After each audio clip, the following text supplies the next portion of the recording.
Sorry to interrupt. So, like I say, do it as unto the Lord, you know.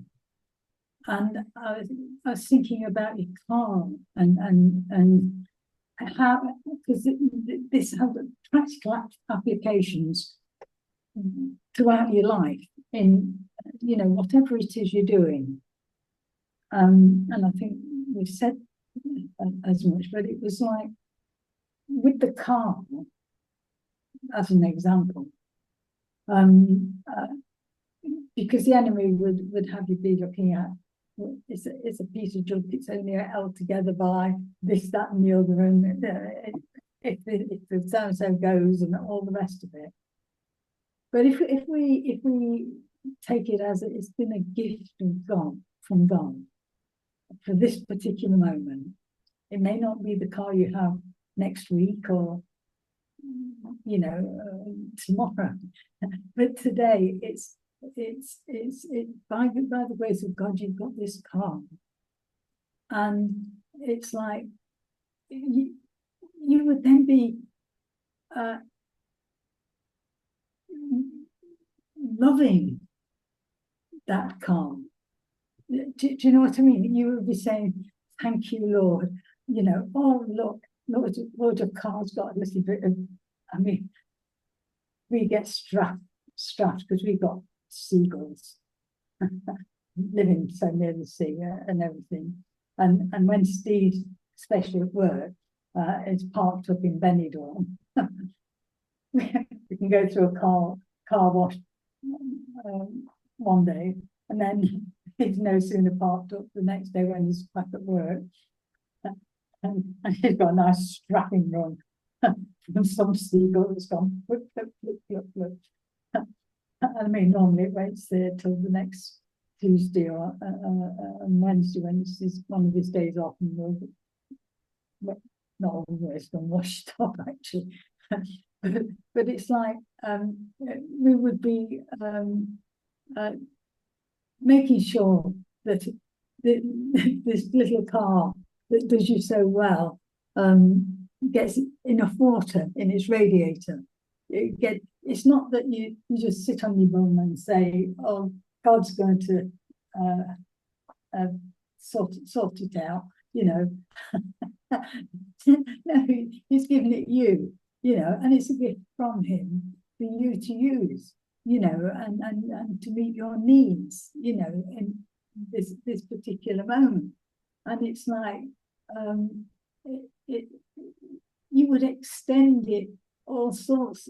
I mean, if he actually was going to come round tomorrow and turn up at your door and say, "Do you like your car?" They go, "Oh yes, Jesus, thank you very much." Yeah. Well, actually, I've got all them drink bottles. Lovely. Let me just go out and get them out of the. I mean, because I'm just going on what's in our footwell.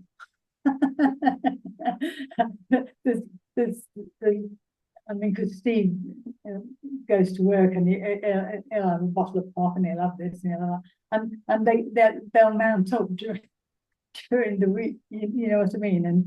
And if he's got different stuff in, he won't always empty his car when he comes home, you know, and get rid of it. It'll just mount up until there's no more room left to put anything, and then he'll shift it. And but if we thought, you know, somebody, not even Jesus, somebody important, I mean, even somebody as active. I mean, many mum and dad were coming, and you were going to drive to the thing. I bet you gave us a good old clean, so that they didn't have to sit on anything that you'd left in from your chimney sweeping or anything that could mark the clothes. Or do you know what I mean? It's like I think it was Brother Lawrence. He worked in the gardens, and everywhere he looked, he saw the hand of God. You know what I mean? It's like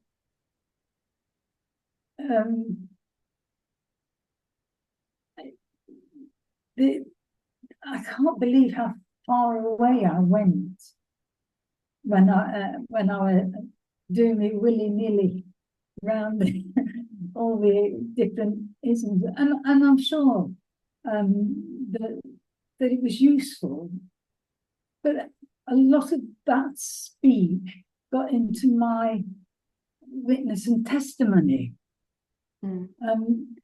Yes, they may be able to measure when somebody is operating from a love place, and they can, and yes, you can talk bad to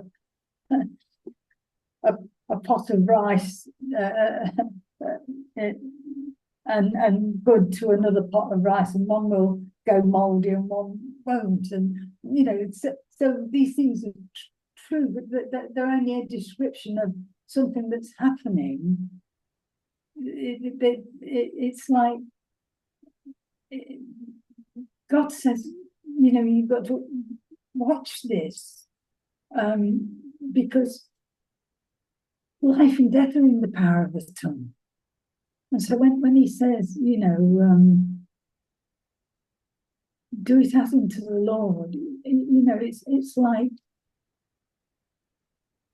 not that you're to be fearful in that, but you've got to be mindful of what you're saying. And like I've said before, a lot of the times we share things, and when it comes, you think, and me, I will be sharing something, and I would be seeing it in the light of something that it meant to me. And then the other person, oh yes, it spoke to me. And then it's like, oh, I never saw that. I go back. Oh yes, it does say that, and it meant something totally different to them, and it gave something different to them. Yeah. It didn't invalidate what it meant to me. Yeah. But it just goes to show that the communication, even if you're used to bring it, it's got nothing to do with you. It's like, unless the Holy Spirit quickens it to you, because God is speaking to you, say, through me. It doesn't mean that I don't get fed in the process, because I do, and richly. But he may not be saying the same thing to you as he's saying to me through it. And so you go down a totally different path. And sometimes that will bring me under conviction, because I think, I've not done that, so whatever. And that's the bit that we have no control over. Yeah, well, it's like, but the thing recently for me is grinding to a standstill, because not like a while back. It's coming to a standstill because I'm so wanting to do God's will and not mine.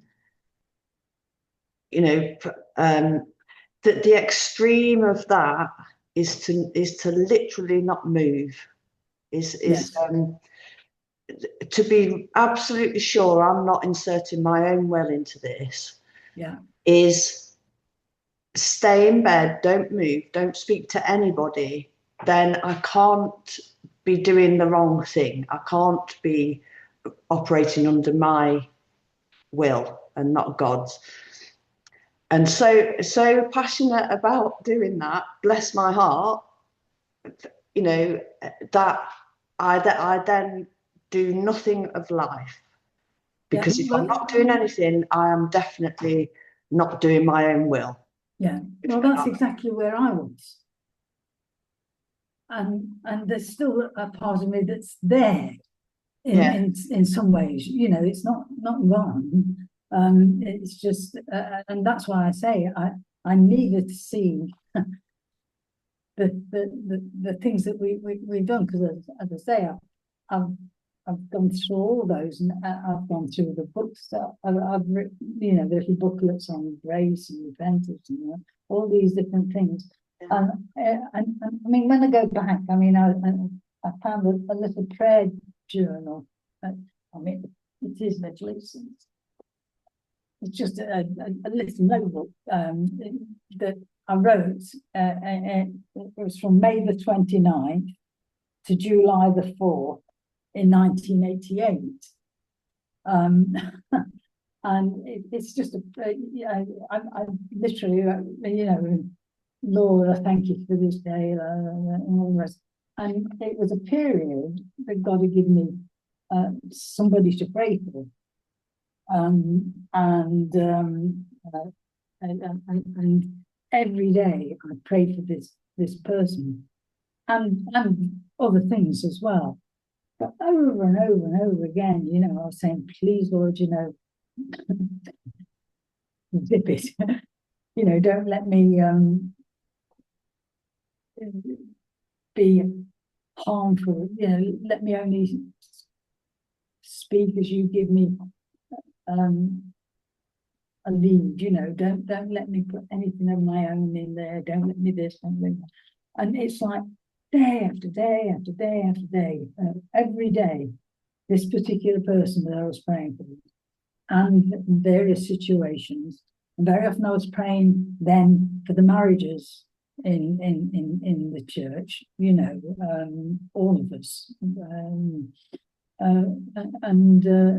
things that were under attack and what have you. And over and over again, I'm saying, Lord, I can see all these hurt people, you know, that can't see you.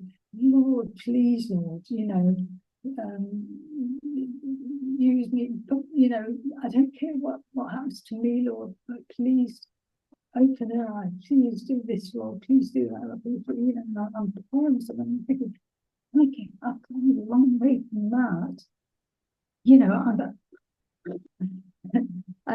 on my wanderings, my prayer life all but shut up.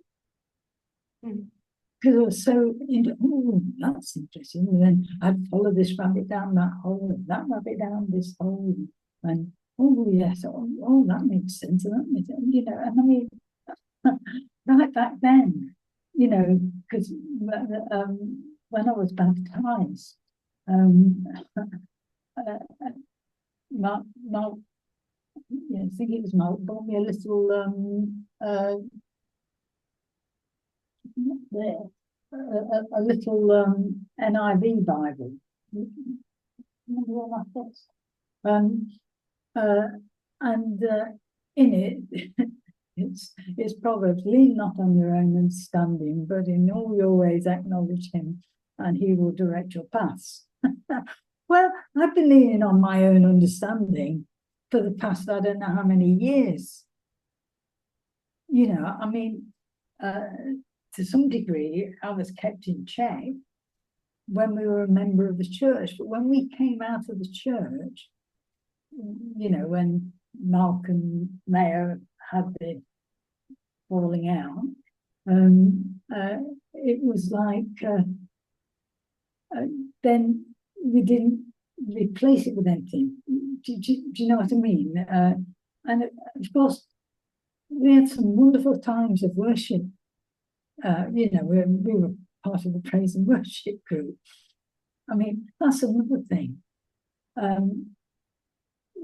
Never in our lives, in our Christian walk, have we wanted to be in any sort of leadership role.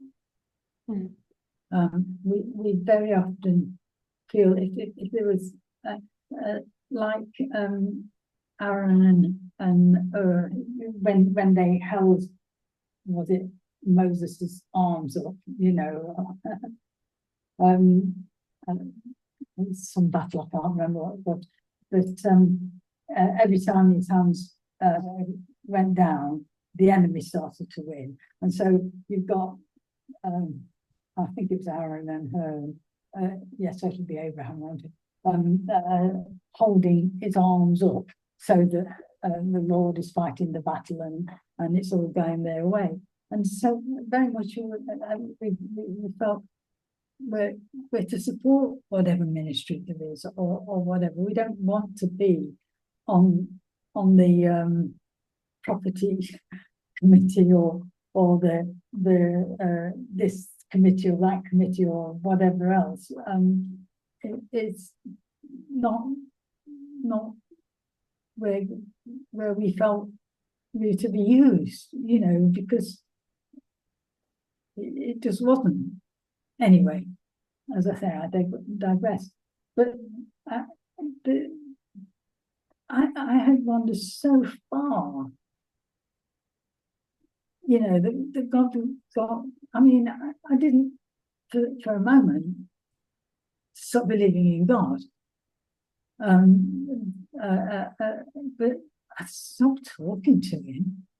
Mm. I'd stopped seeking his will and his word. It says, seek ye first, seek ye first, seek ye first the kingdom of God.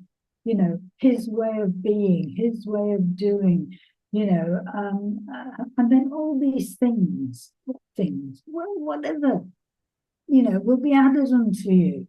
You can't be in his kingdom, in his presence, without being blessed. And it's like in his presence there's fullness of joy. In his presence there's healing. In his presence, all the things, you know, it's like they're all there. And it says, you know, feed on what God says. You know, you're first. So just when you reread the written piece that you sent me by email, so you would have just reread that now. Yes. How did you feel now rereading? Well, I remembered then the actual night, and I remember who it was. And I remember, yes, everything I said to you was right. You know, I was full of sarcasm and everything else, and I didn't realise almost when it changed, because as I say, I waited till Mark had gone to bed and everything else, and I remember I was on the floor in front of the fire at Beach Hill, and you know, I was finished. Thank you very much for, you know, the fact that I could praise, and I could thank you very much that my was caving in, and then you know, all the things I could say was going wrong and what was upsetting me. And thank you very much for a wonderful minister that really knew where I was going. And thank you for the elder, you know, and I was muttering and grumbling. I was really, I mean, I'm sure God has got a sense of humour, you know. Come, bring it up. And I was really going. I mean, if somebody treated anybody else like I was treating God with my praise, they just said, they just slap me on the side of the head and say, "Come back when you're ready," you know. But something happened, and again, it wasn't something I'd done. You know, I hadn't suddenly grown gratitude or insight or anything that that could actually have changed it, it just changed. And it was like the revelation of how much it was my fault and how wrong I got it and how much I needed what I'd been given and how right they were, you know. And I mean, spiritual pride and arrogance and all sorts. The plague of my existence. But God already, you know, because I remember when He showed me my actual life. And I mean, I can't explain how you see it and you know it, but it was like every action you ever did. But the majority of them were the ones that would have got out, you know, to say, look, this is me righteous, what I would consider my righteous bits.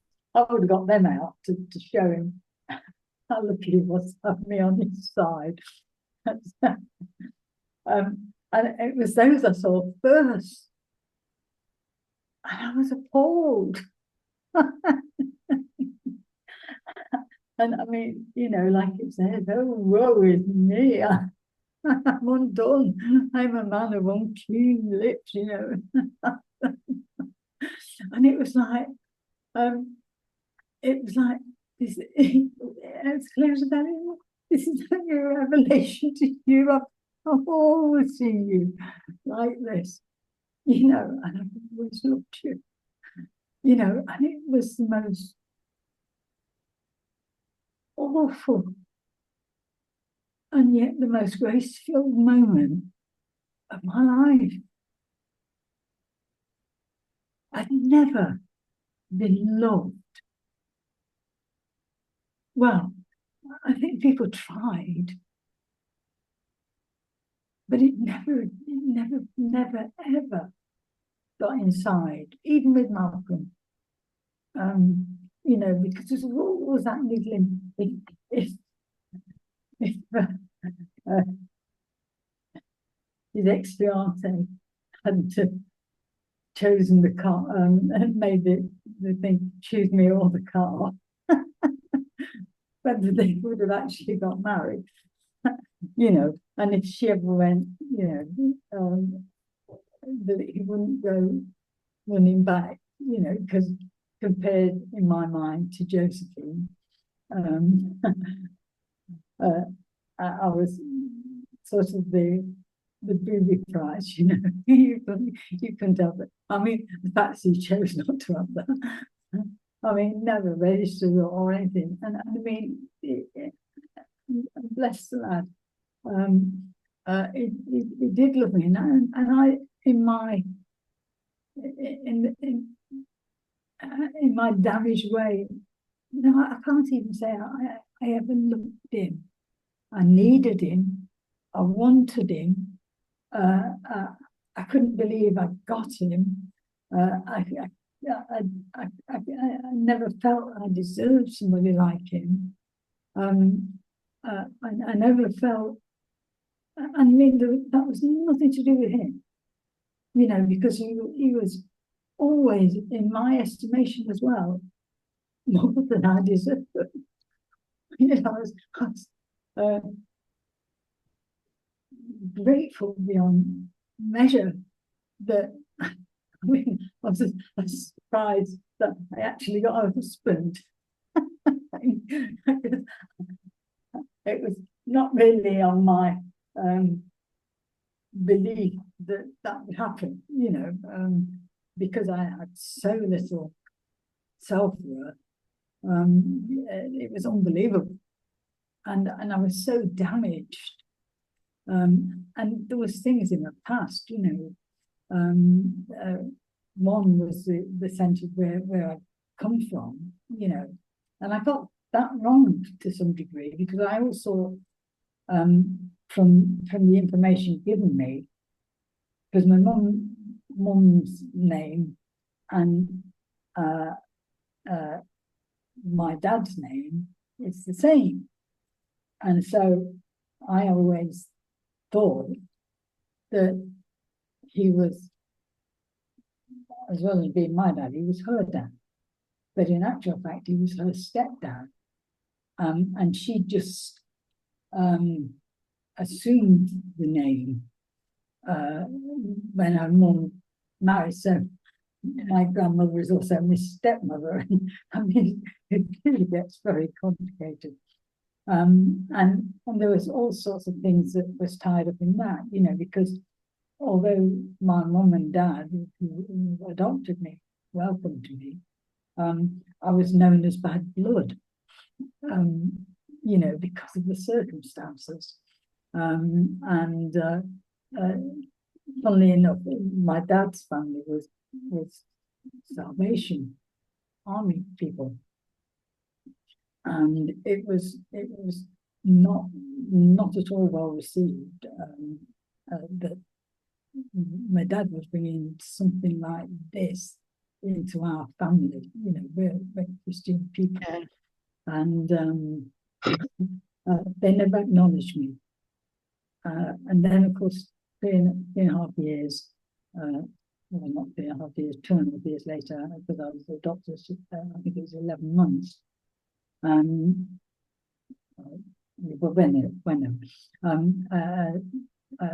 my mum, who thought she couldn't have children, had my brother.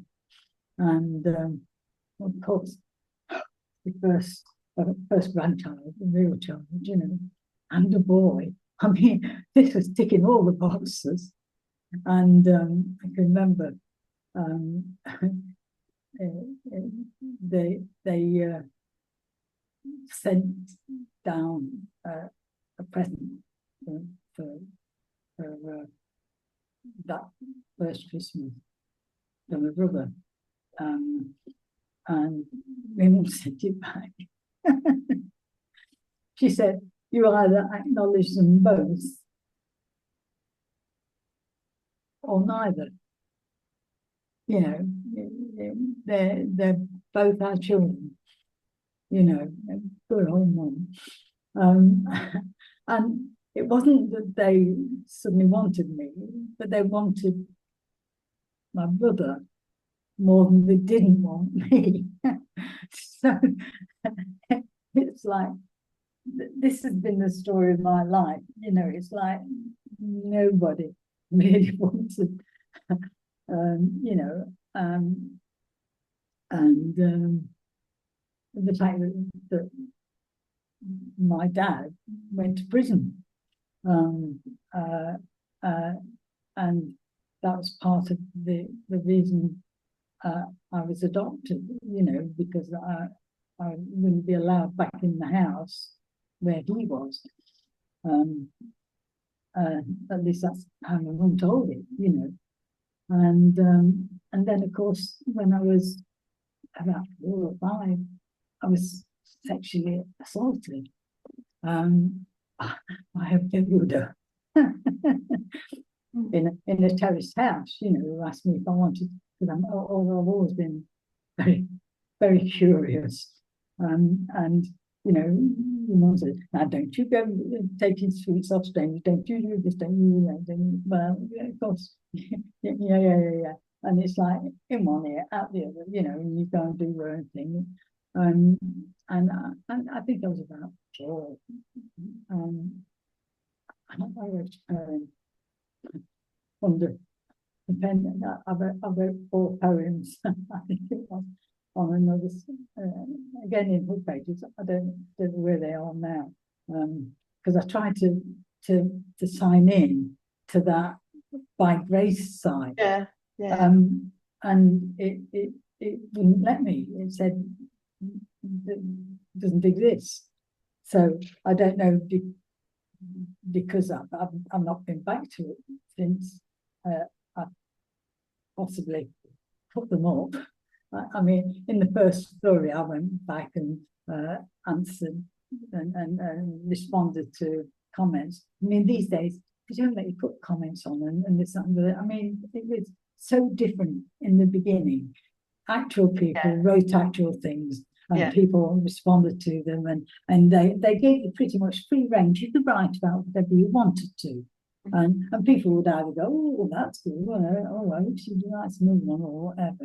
And most of my hubs were about working class life, you know, in the 40s, in the 50s, and 60s, you know, and in the 30s, not that I was there, but I used my mum's mum as because she was born in 1895.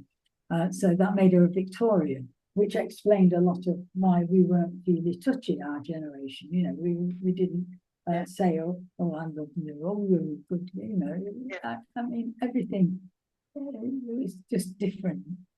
And it's like, but the uptake of that was, I had no self-worth. I never told my mum and dad about being assaulted. I told somebody else. I told an older girl about it. I mean, she must have told her mum, and her mum must have told my mum. Yeah. And my mum tried everything from cajoling to frightening to everything to try and get out of me. But I was so, one, he said not to tell anybody, and two, I knew I shouldn't have gone in there, because my mum would have gone scared if I'd have gone into a house, you know, and let him shut the door behind me. And I mean, he was standing in our house didn't have a cellar. And I wanted to see, because my friend's house across the road, they had a cellar, and it used to fascinate me. And when he said, do you want to have a look? I went, oh, yeah. And so he lifted me in and then shut the door. I'll see if I can find a poem that I wrote. It's not very good poetry. But again, that was because I think I read them were about, you know, anyway, I'm not going to go down that path. When did you write the poetry? About the same time as I did the Grace things. Yeah. So it must be about 15 years ago or something like that. Yeah. But what I'm saying is that there was no way that anybody's love could get in. Mm-hmm. You know, I could have 100 or 1,000 people go past me and shake my hand and say, what you said or what you did was fantastic, you know, and whatever it was, the way you washed the pots, it doesn't matter, you know, but they could go and they could give me accolade after accolade. Oh, it changed my life, it did this, it did that, it did that. Yeah. And then I could hear something like, that bloody funny woman over there.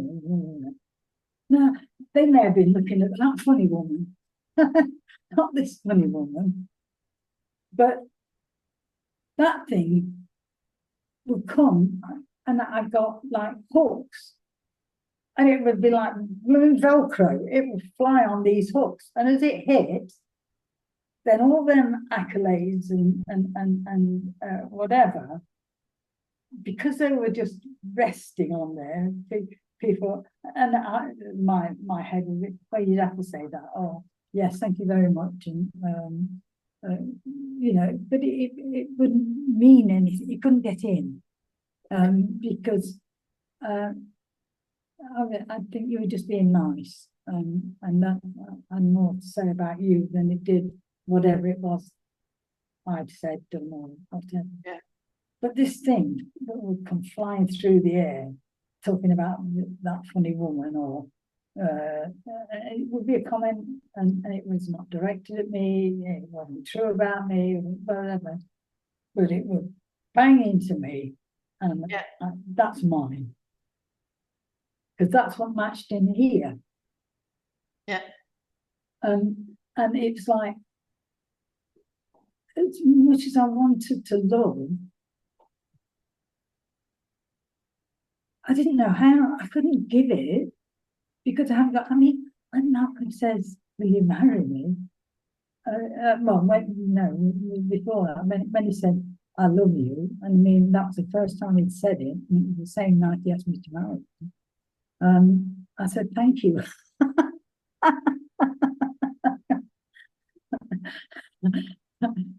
um, but there's no way I could have said it back. I just, I couldn't. I mean, physically, I wouldn't have been able to get it out. Do you know what I mean? It was like, and then, as I say, it was not long after, and I mean, like 10 minutes after, or something like that. It wasn't long after he said that. That was the first time he'd ever said that to me.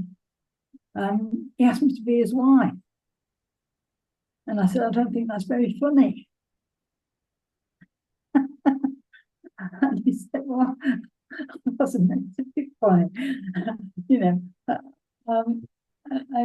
because I thought he was taking the mick. You know, I couldn't see how he would want. I could see why I wanted him, and all the rest. And I was pathetically grateful for the attention and everything else, even if I did think it was on the rebound from his ex-fiance and all the rest of it. I was just glad to gather up the crumbs under anybody's table. You know what I mean? But it was like, I mean, how could I give out something that I hadn't got? I couldn't, you know, it was impossible. And nobody could give it, you know, and I mean, the thing was, the minute you gave it me, no matter how much I admired you before and wanted to be like you or wanted to have your affirmation or whatever it was, it went down in my estimation. Yeah, yeah. I mean, that sounds perverse, but it was like, if you can think I'm all right, I don't think you should touch me. Do you know what I mean? I mean, I was so damaged. And yet, when I saw the state of me and all the things I'd said and done, and it was like, oh, just get me out of here. You know, the earth's really swallowing me up anywhere, but I don't want to be anywhere near this being. You know, the holiness, the it was like, I can't bear for you to look at me like I wanted to go away and clean up at least the bits I could clean up and whatever. You know, that it was not. It was humbling. It wasn't humiliation, but it was humbling. But in that same instant, I met grace and love after love. And I didn't want to just touch me. You know, I was so foul. And I mean, it was all, you know, and he says, unless you come and let me,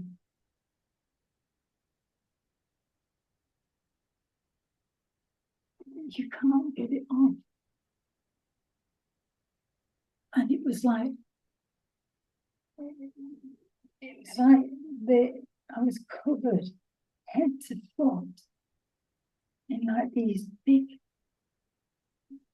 when we were in Singapore, in Malaysia, we used to get a lot of what we call cow ticks, and they were quite big ticks that would latch onto the dog, and then it would suck all its blood, and it would fill out with obviously the dog's blood. And getting the beggars off, you had to be really careful how you did it, otherwise it left its teeth in, and it could get infected and what have you. And that's what it reminded. I was absolutely covered in these things, and they were sucking me dry, and of course stopping anything getting in. And it was like I felt that my foulness would contaminate him. But it was the exact opposite. It was like his love and his holiness just cleansed me, washed me from all this sin and unrighteousness.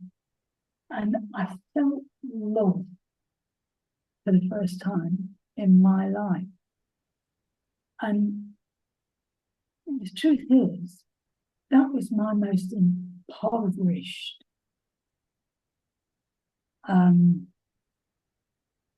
condition, if you like, out of all the things, out of all the abuse and the wrong beginnings and all the rest of it. That was the area I was the most damaged. I couldn't love anything or anybody because I hadn't got it in me to give, and I couldn't get it in. I couldn't accept it if it was offered, and this I was numb. There's absolutely nothing in there. It was just this cold, dark. I could see something and say, "Oh, that's terrible." And I think, here, how terrible it was. But it wouldn't move me to tears or anything. I would just think that's really awful. And I would have a kind of empathy for the person, but it never got me to, oh God, please, lift them up. I couldn't have interceded from a love point of view for that person, because I wouldn't have felt it if it was happening to me. The mind happening to somebody else. Do you know what I mean? I mean, it sounds really screwed up and damaged, and that's exactly it. I was screwed up and damaged, and it was like that was my most impoverished. And what he gave me was this love that absolutely blew everything off. And it was like, it don't matter now whether they don't like me or don't this or don't that, it's blooming lucky to have me. To some degree, it may have tipped me a bit that way, but it was like he actually gave me, and I became a lover.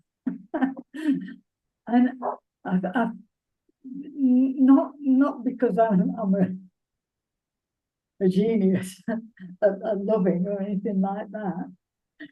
Far from it. And people still push my buttons and I can still get this, that, and the other.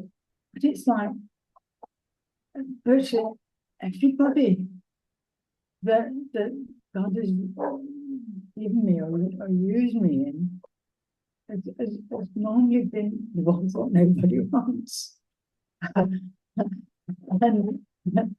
and it's like But I've been able to see things in them, and I've been able to actually not relate to the all they're this, they're that, they're the other. I've been able to relate to that person, regardless of what label somebody gives, or that they're fat and they'll pee on you on your chair if they come. We don't want them in our fellowship group. We'll put a bag under you. If you pee on the chair, we'll just change the cushion. But it's like, but these people became such a blessing, and I'm not talking just about, I'm talking about at work. When I worked for the service I worked for, very often those that were really pain in the bum, because they were disruptive and sometimes version on psychopathic because it's smacking or whatever. Very often they're giving me. But it went, by the grace of God, they never like that with me. Yeah. They say, oh, don't if you tell him that, this, that, and the other. But I mean, that was only the grace of God that stopped them doing those things. Do you know what I mean? It was like, and when I worked in the youth group and stuff like that, and I'd go and I'd sort some lads out, and they'd say, oh, no, they're a gang, and this, that, and the other. You can't just go and do this, that, and the other. They'll wait for you outside and your knives, and we'll do this and we'll do that and we'll do the other.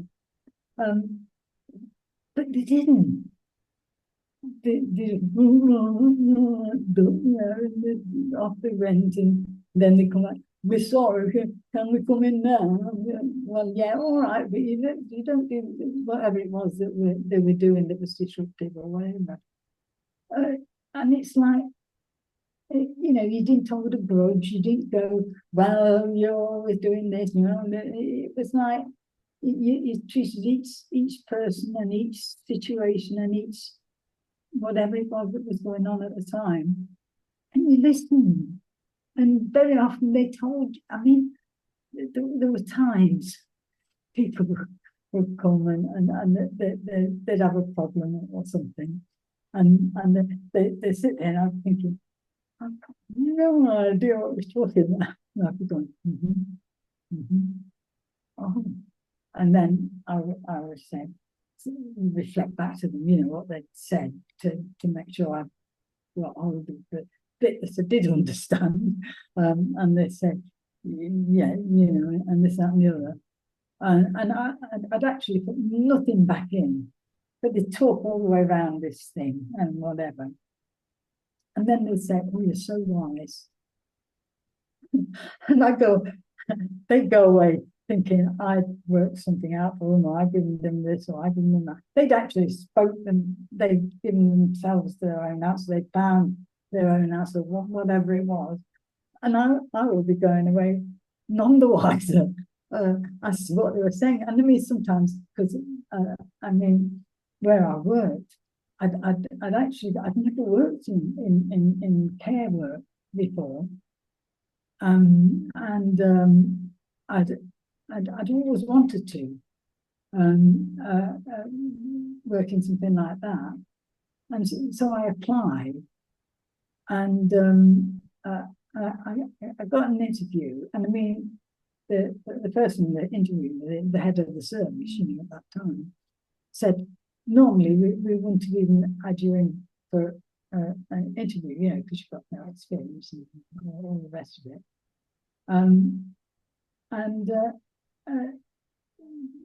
She said, but you've done a university degree, and she'd done one. And so I was in, and I'd applied for a care worker. And I hadn't even finished my induction. I was still doing, we had about a month long thing to get us into the service before we got our own clients and whatever to go out into the community and dispense this care in the community and all the rest of it. And the second in charge of the service committed suicide. And so that left a social worker place. And I hadn't even at this point been out into the community being a care worker. And they offered me the position. So I knew they were all, I knew the difference between a mental illness, and something like Down syndrome. They're not the same. And I mean, we have schizophrenics, and we have all sorts of different things. People that have been institutionalized. When if you had a baby out of wedlock, they had you down as morally deficient and put you away, and when they started emptying all the asylums and things and putting back out into the community. So we had people like that, they'd never lived outside of I mean, it's amazing. They've never seen a raw potato, because of their meals in the institution come prepared as food. The origin of what that food looks like before you attack it with a peeler and a potato masher and all the rest of it. With well, anyway, I digress. But but then I would get people that nobody wanted, and I mean they taught me a lot, a lot of them, and I tell you, some of them, their relationships and various other things lasted far longer than half the care workers did. I mean, there was one there was one of the care staff. She paid, I mean, and this was an awful lot of money at the time. I think it's something like £1,500 for her, the wedding dress and all the bits and pieces that went along with having the wedding. And I mean, she was still paying it off after she got divorced. You know what I mean? It didn't last as long as the bill did. But what I'm saying is, I've watched people, even in the care system, actually blossom and bloom when people actually saw them, not the label, not the box that they've been put in. And to be honest, once you've been taken into the social work type scenario, I mean, your mum wouldn't have been able to pass the test. They put on people that are in the system, because I mean, one last I've told you about 5 kids under 7. And she's got 1 in school, 1 in 2 in daycare, and the rest crawling about the floor, brand new baby was one, and it was like each child had its own social worker, and welfare worker, and psychologist, and psychiatrist, and doctor. And I remember, not for her, though I had been on things with her for her. But I'd gone with one of my clients, and there was about 16 or 17 people around this table, and they'd all got an investment in this one couple, and they belong to our service, you know, and whether or not they were able to keep their own child was down to all these people. And there was, well, you didn't, you know, you've not been keeping up with you're supposed to attend this clinic, you're supposed to do this and that. And I can remember this Lance. I mean, the way she got into that was she was going through a really bad patch. And she was frightened that she would do some harm to the baby. I mean, it's hard enough when you actually want children, and I mean, you know, me and your mum, we've got a husband, we've got everything going for us, and you still weren't easy to bring up and look after. You know, I mean, your mum probably made better for some bit than me, but I mean, my place sometimes it looked like a bonded it, you know, and I mean, if I had a social worker, they'd have been taking Steve and Sally from me, I'm sure, you know, because I mean, they weren't realistic, the things, but because she'd asked for help, and some bright spark had put, because I had the man and somebody else had the woman, and they were married, you know, they've both been on our service, but the social services were brought in, and then she was considered unfit because she had thoughts of harming the child. What she was saying was, I don't trust myself, I need help. You know, she wanted help, so that she wanted help actually looking after the child, because she couldn't get it. How do I make it stop crying? How do I, you know, that's the practical help she was asking for. Instead, she's got tendencies and she wants to harm the child. And it was like, that was it. And they were in, and it stuck like Velcro, you know. And it's like, but God didn't say, you know, if you're Down syndrome, Mongol, the labels change every 5 minutes, and you can't call them that anymore, you know. But it doesn't matter whatever the label and the box, it never was truly appropriate, you know. Or they're on the autistic scale, it wasn't.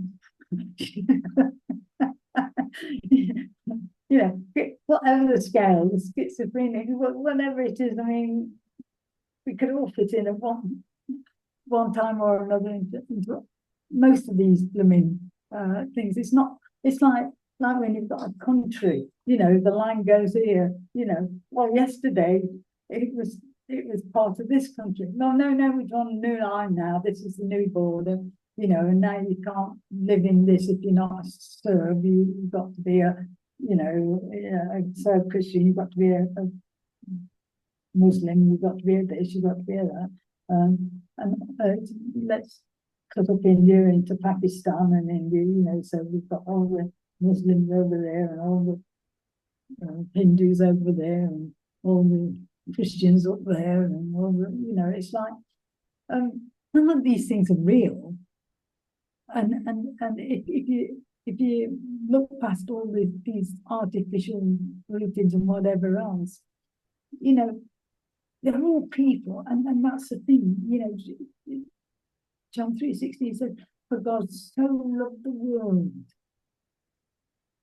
you know, and when Jesus Christ went to that cross and suffered that indescribable death,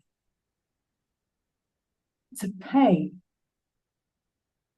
the price to get us out of that situation. And he was the only one, but he couldn't do it. I mean, if anybody else could have done it, well, he wouldn't have needed to come down. He could have said, you're on your own, you know.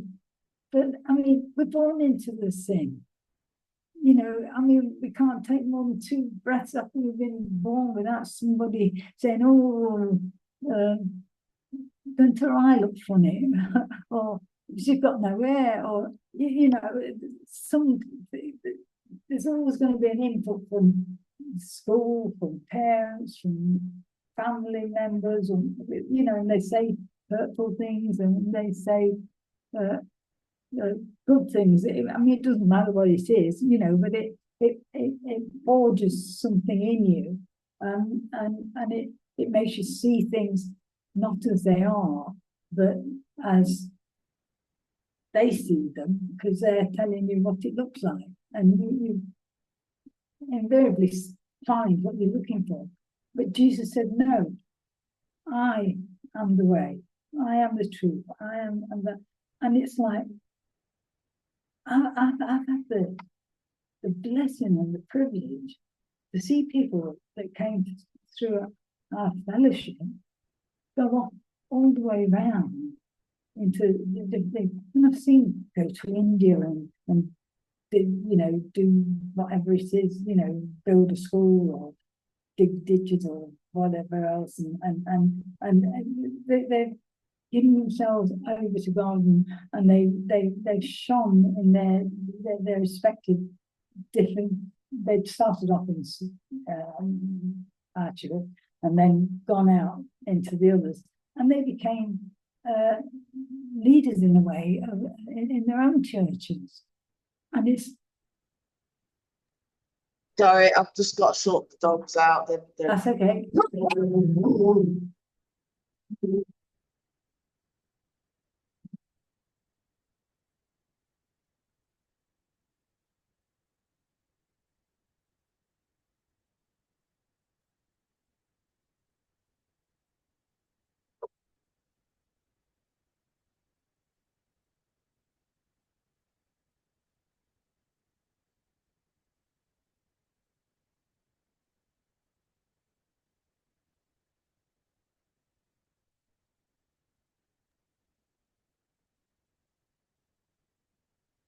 I think.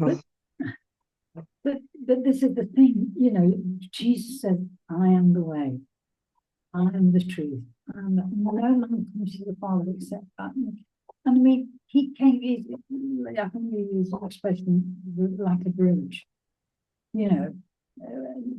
He uses the expression, I'm the door, you know. I mean, we know he doesn't mean this literally, but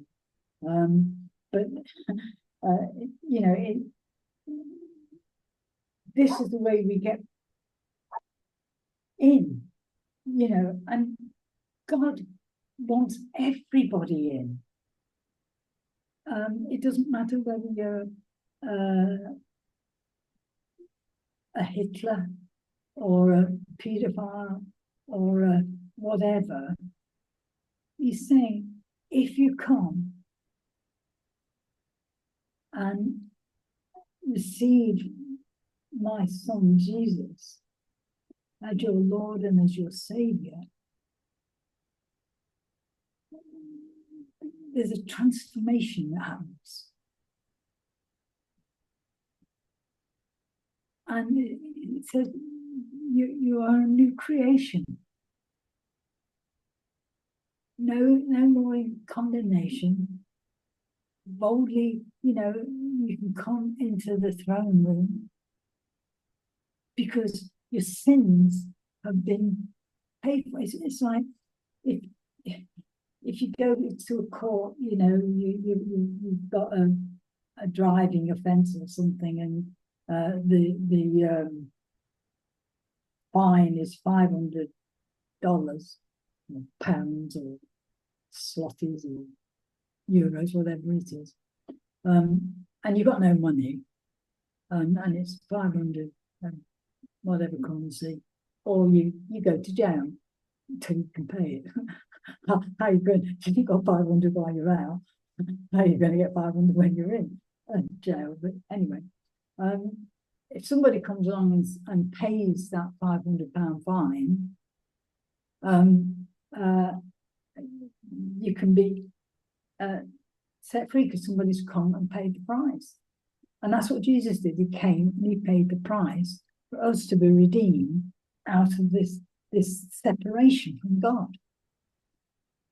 You know, because God is a just God. He couldn't just let you come in, oh, well, you know, because Jesus said, it doesn't matter, you know, if, I mean, he went over and above the actual committing of adultery and the actual committing, you know, the physical committing of these things. He said, if you've been thinking it in your mind, it's the same thing.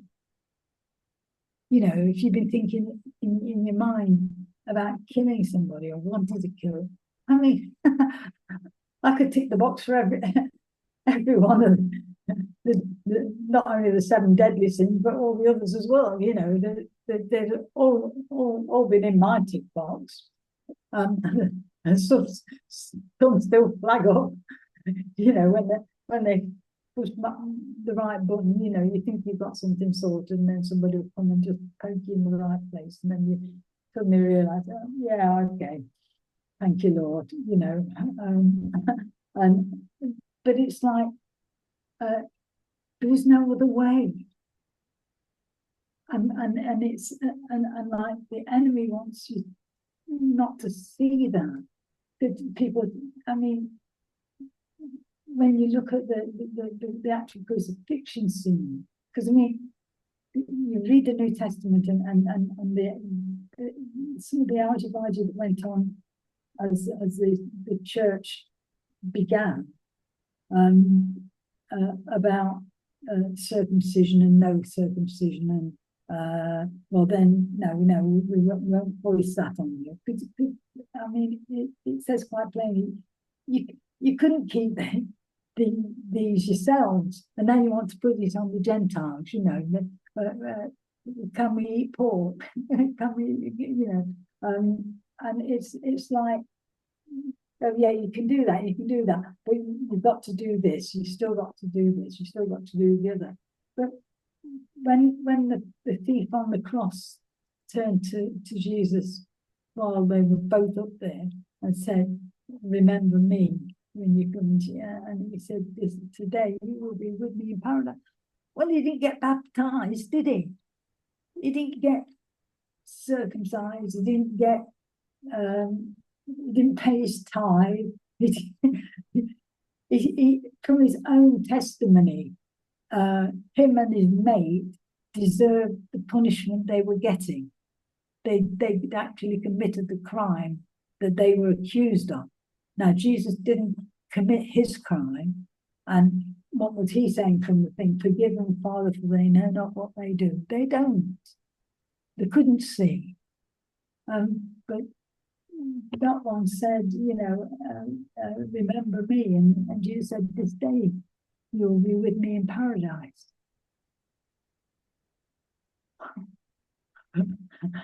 I sort of see the other day, you know, St. Peter on the gate, what are you doing here? I don't know. Well, are you, no. Have you been baptized? No. Well, and he went through all the list of, you know, all the things you expect. He said, well, I can't just let anybody in. He said, what made you come here? He said, oh, this chap said to me that today I'll be with him in paradise. Who? Jesus. Oh, come in. Sorry. You know, it's like, I mean, it was a funny skit, and they did it much better than I've just told it. You know, told it very well. But because it had me, you know, well, what are you doing here? Have you done this? No. Well, I think you thought just come in, you know. Well, this chap says, you know, what's his name? Jesus. Oh. I mean, yeah, but it's like um,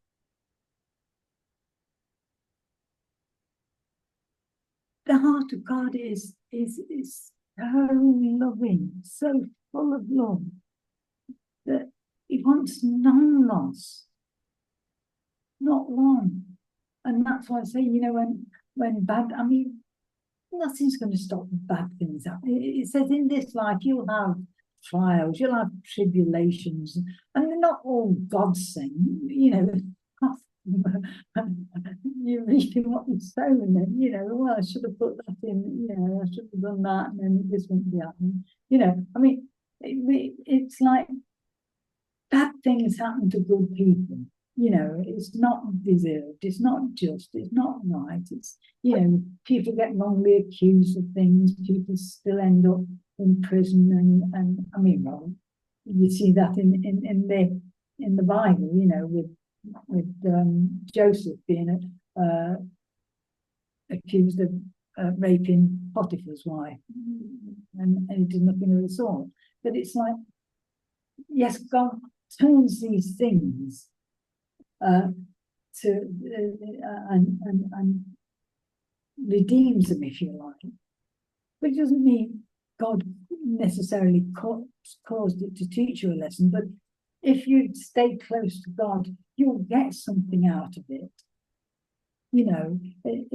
It's like, otherwise you could still go through it, but not with God, and you've got nothing out of it except more of it. You know what I mean? You go down further and further and further, because you see people in such terrible circumstances. When you think of the people that were in the concentration camps, and what have you,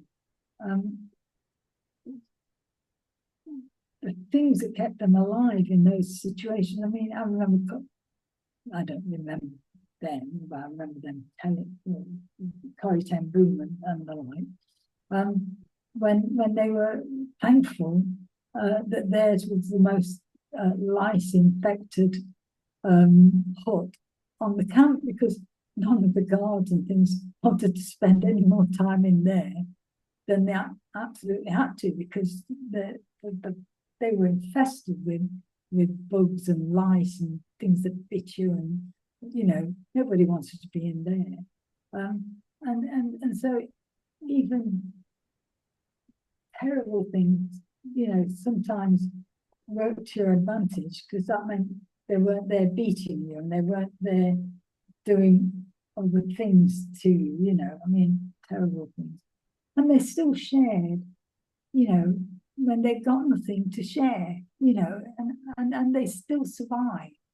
And they came out, and they still forgave the ones that did it to them. I mean, didn't justify what they did, didn't make it right what they did, but they could have decided, enough's enough, and held it against them, that they'd have held it, and it would have been eating them up, not the people that they were holding it against, But this is what I'm saying. God doesn't want even the people that did those awful things to go to hell. He wants them to be redeemed. He wants them to be saved. He wants them to be loved back into what, because it says in the beginning, God said, "Let us make them in our image." In other words, we're made in His image. And when He'd finished, all the things that He created, and everything, He looked and He saw, and He said, "It's good." And the fact that the disobedience came in, and this separation happened. It wasn't something. I mean, this free will. You say, well, if all this is planned, and if all, I mean,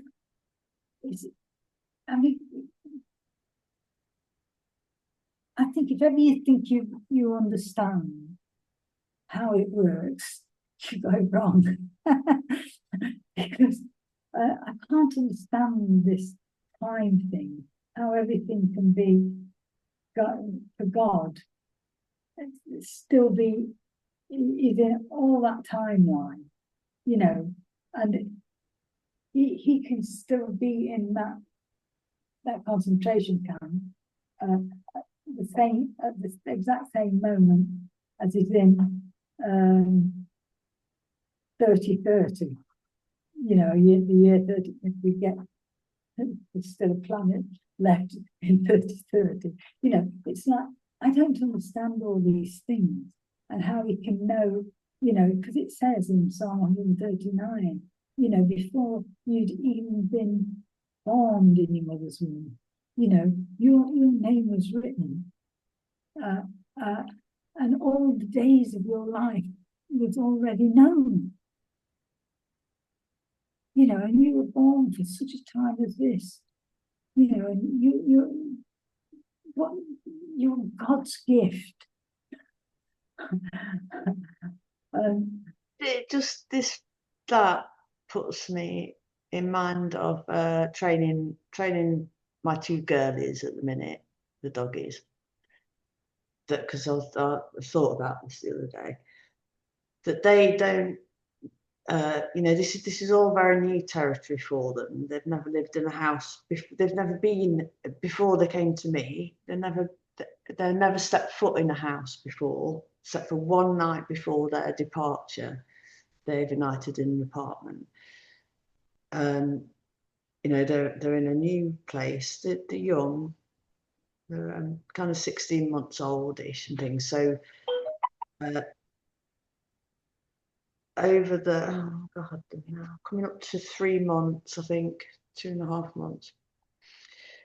But with an expert kind of guide and my own experience, then you know, very slowly, little by little, training them things like we go outside for a pee and a poo. We don't pee in the house. So they've got that one now. They're actually brilliant. They're learning so quickly that there's certain things in the house that I don't want them to play with and rip to pieces. Certain things they can, certain things they can't. You know, this is how life is. And the only way for them to learn how life is just to repeat, to keep me, the first couple of weeks, I kept my movements really under direction of this kind of expert dog behaviours. Just kept my movements very slow, which is sort of natural for me. I'm used to being quick and I'll quickly do that. But I had to physically be slow around the house, just sort of thing, and kept them in for the first couple of weeks. And then we started going outside and then, you know, things, but everything introduced really slowly. And the one they've done fantastically, but the one thing that still remains is them barking and barking and barking, you know, and not stopping. Yeah. And so what I'm trying to communicate to them at the minute is that I'm glad that you bark, that's your job. But if I say, okay, that's enough, for you to not be barking anymore, right? Because I can see the situation from a different dimension to what you two can. I can understand language for a start, so I can hear what people are saying if it's people around, or I might know that person and you don't know the person, or I know the dog, or I've recognized whatever the danger is that you flagged up for me. I've decided that's not a threat to us. We can all stand down, guys, you know. And that thing is that, so what I'm asking them for is to be obedient, and I'm helping them to be obedient by giving them a treat in certain behaviors that they do, and they're getting it.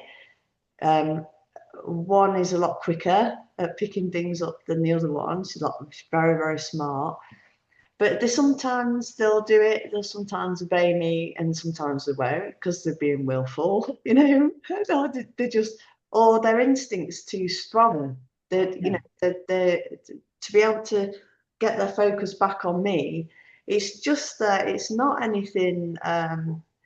You know, I try really hard not to take it personally when the dogs won't listen to me. But it's not a personal thing. It's that they're, no, you know, and I am doing all the stuff that is like I am the top dog. I'm the alpha. yes, Um, I'm glad you're protecting me, but the absolute responsibility for all of our welfare lies with me, yeah, not with you two.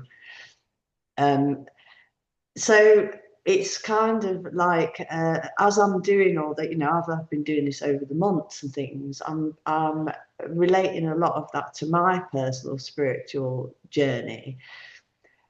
So in that instance is I can just it's keep I've learned this from AA and that kind of that whole journey is to keep it simple. And there's one thing that I need to do, and that is uh, just have the will. Just have the will, be willing to be open to God. And if I'm yeah, not willing to be open to God, ask for the willingness to be open to God, yeah, you know, yeah, and ad infinitum. yeah, And then and so I have the privilege to hear so many other people struggling with the same things, you know, and that was from I had like I've listened to our conversations before, but on BitSheet when I just put those up the other day, mm, just so that we can listen to them easily on YouTube. I didn't listen to all of the both conversations yet, but I will do. I love doing that. Just listening to the whole things again in a different kind of listen to them at the time. I'll listen to it a bit mm. later, and I'll listen a bit later, you know. But uh, yeah, lost my train of thought with that one. No, what was I talking about? Oh, well, so seeing where where I was and um yeah, seeing that and how things kind of moved. My problem then was I kind of I knew everything. I felt like I knew everything. I knew all the stuff in my head, and I couldn't Yeah, put it in my heart. How do I say it on the video? I say, but how do I? mm, How do I? But it's like having £1 million in the bank and not being able to spend it, and that's like what you were just saying earlier today.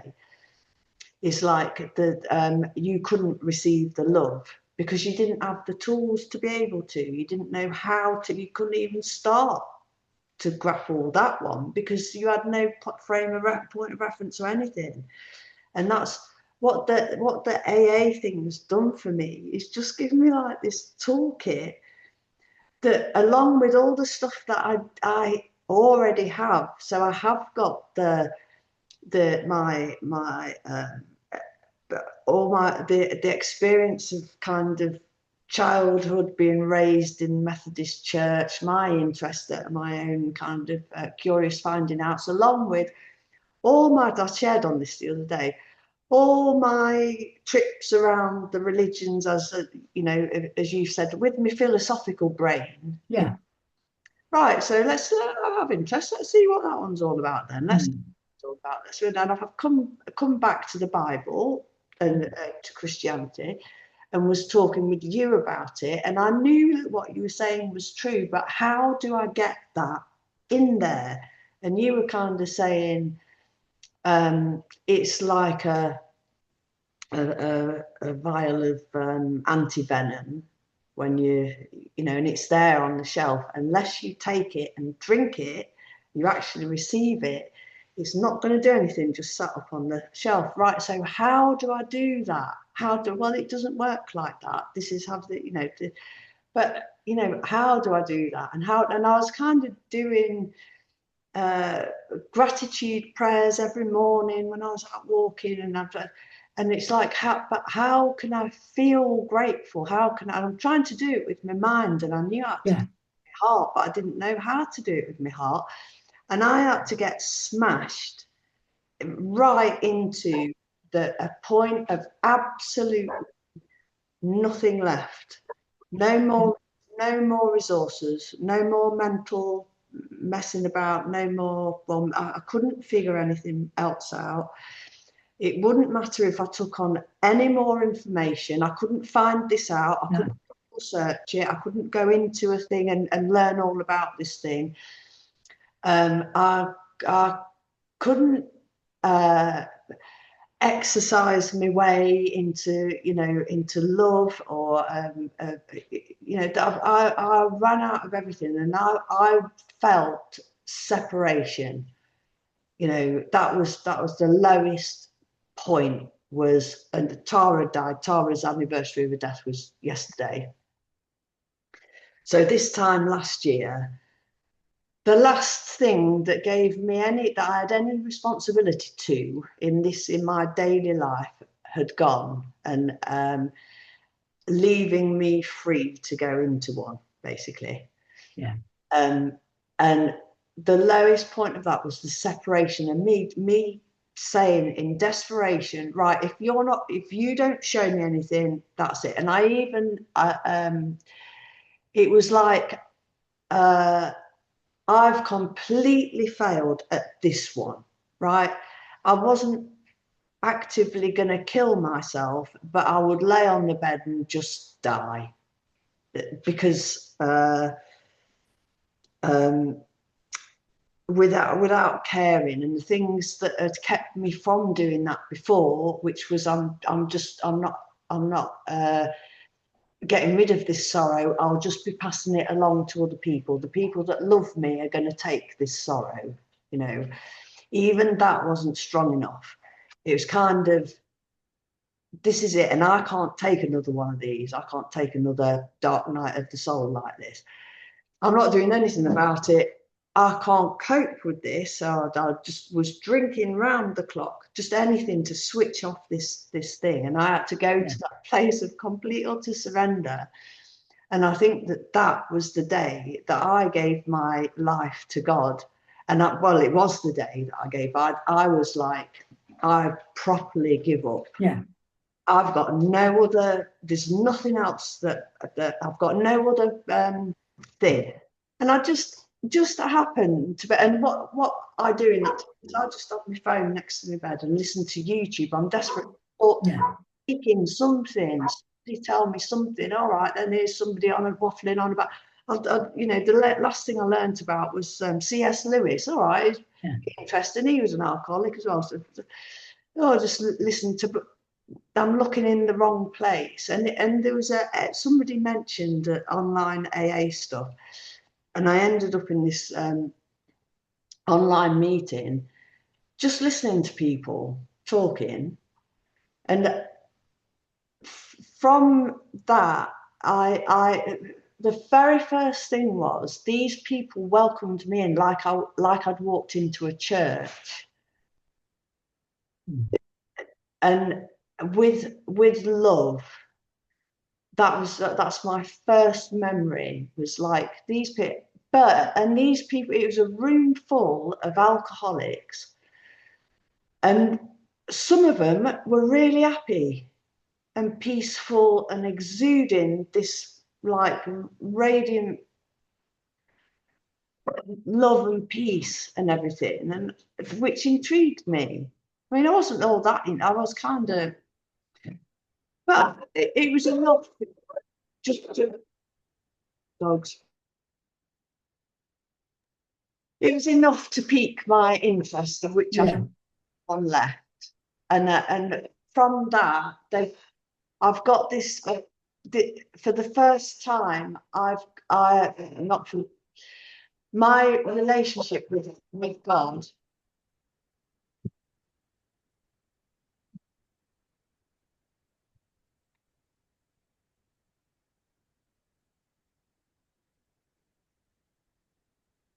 I'm just going to feed me dog. All right then. Okay. Come on then. Go on.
Just taking that, yeah, we all did.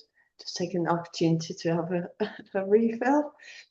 Yeah, the people that I saw looked happy and healthy and kind of well put together. But as I stayed in the thing for 7 days, 14 days, because this is around the clock thing, I saw that the same people were there all the time. You know, there were people doing the same as me, just up there all the time, nodding off, leaving it on while I was asleep. There was people who looked well and sounded well and things who were also there like frequently, you know, and you start to get to recognize the same people Yeah. again and again. And it was that was enough to kind of just make me think, hold on, I knew everything. There's something here that I didn't know, and like that's how it started for me. But had I not uh, been in that place, like I knew what you were saying was true beforehand. You were saying you said things like, you know, I'm sorry that you're feeling like this. When I'm tearful and cry, I'm sorry that but this is, you know, this is part of whatever you have to go through, and we don't know. Like the dogs don't understand why I'm pleased when they exhibit a certain behaviour, and why I'm trying to not, you know, get them to. We don't understand. Well, I don't know. No. I don't, you know. For me, I don't know. I knew all that stuff in theory, and I'm getting it there, and I'm getting there now with very simple stuff. You know, it's just do this. This started to say, right, just do this. You know, and Yeah. so it's like a make a have a morning routine. Do this, and at the time when I couldn't think, when I was lost in space. Yeah. They weren't telling me what to do. They were saying No. is what I do. So I have a little, and I was hearing people saying the same things over. So in the morning when I first wake up, this is the prayer that I say, or and I have a little thing, and then I read a bit out of this, and I read a bit out of that, and then I go, and then throughout the day, this is what I do, and then in the evening, this is what I do, and it slowly dawned on me that these people were living this. It's not like a program that they did, a course, and once Yeah, you of course you've got the bit of paper. They were actually living it, which is what which is what Jesus told us, that it's the yeah, living word. This is the and uh and I mean, my thing is, my life is beyond all recognition from what it was last November.